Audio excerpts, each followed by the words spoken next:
Hi, I work at the Women's Resources Center on campus, if you don't know, and feedback. This is a poem called Politically Correct. He tells it like it is, you say, singing his praises. I don't have to be politically correct anymore. These are words out of a politician's mouth. If you're a politician and you're not correct on a political level, what the hell are you? But that's beside my point, because I honestly cannot stand the words politically correct. To some, it's an annoyance, a buzzword, social etiquette, an excuse for people to respond with "stop being so sensitive." When what you really mean by politically correct is, by tell it like it is I get to stop being a decent human now, and you don't have to put yourself in anyone's shoes but your own. My student, working in an elementary school, taught me the acronym THINK before you speak. Is it true? Is it helpful? Is it inspiring? Is it necessary? Is it kind? And I am so very afraid that we are going to stop thinking. That what is now truthful, telling it like it is perpetuating bullshit information about someone's identities instead of taking the time to learn and listen to know someone other than yourself. That helping each other does not seem to be a core value when our public officials will leave millions of people without health care. That what is inspired is fear and bigotry and hate instead of hope and empathy and love. That it is somehow necessary for my students to read and hear as they walk to class, build the wall, feminism rapes, maybe now they'll get rid of all the fags, only to also be told that they don't need safe spaces. Toughen up, get ready for the real world. That we will never again be kind. Why is it so unpopular to be kind?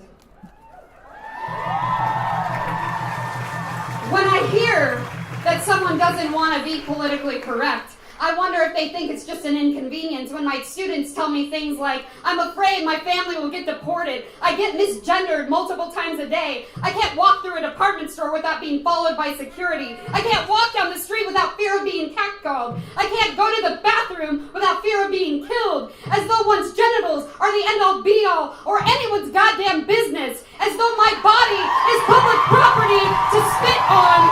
As though you actually believe a woman should be treasured when you talk like she is meat for your consumption.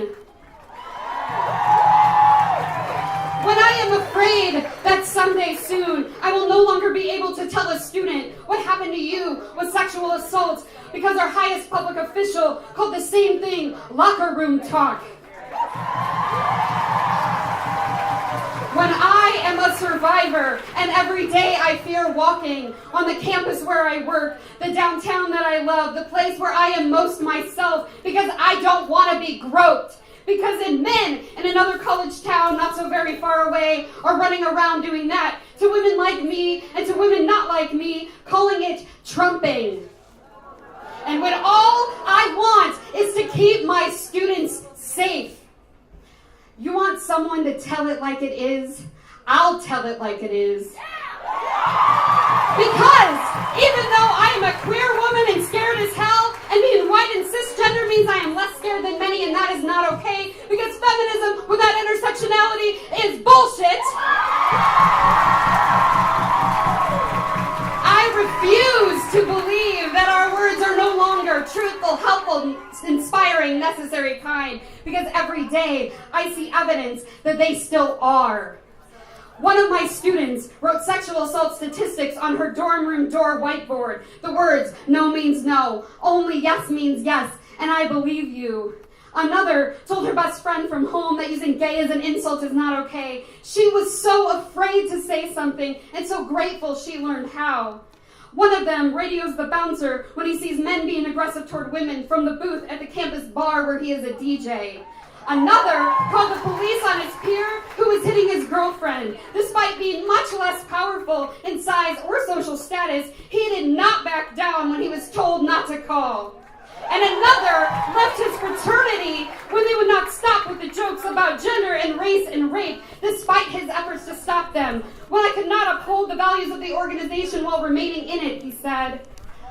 One is starting her internship at the National Network to End Domestic Violence in D.C. Even though, as a woman existing at the margins of many identities, every day she fears for her safety, she is there anyway. One takes his knowledge and his advocacy into the middle and high school classrooms of this town, making sure each and every child knows they are worthy of love and respect. Dozens of my students answer calls for the rape crisis line, telling survivors in our community that it is not their fault. And one student fights back by existing because she did not get to decide to share her body when it was photographed without her consent. And now she gets to take that power back by teaching others about consent and posing nude on her own terms. This is just a smattering of the nearly 400 stories I carry on my heart daily from the nearly 400 students I have taught over the last 4 years. Students who teach workshops, students who teach friends, students who teach family, students who teach me, students who listen, students who love. You want me to tell it like it is? To say whatever you want to say does not stand with me. It does not stand with us. It will not stand at all. My students and I, we will stand up. We will intervene. We will advocate. We will support. We will believe. We will listen. We will be intersectional. We will take the perspective of another human being and we will honor it.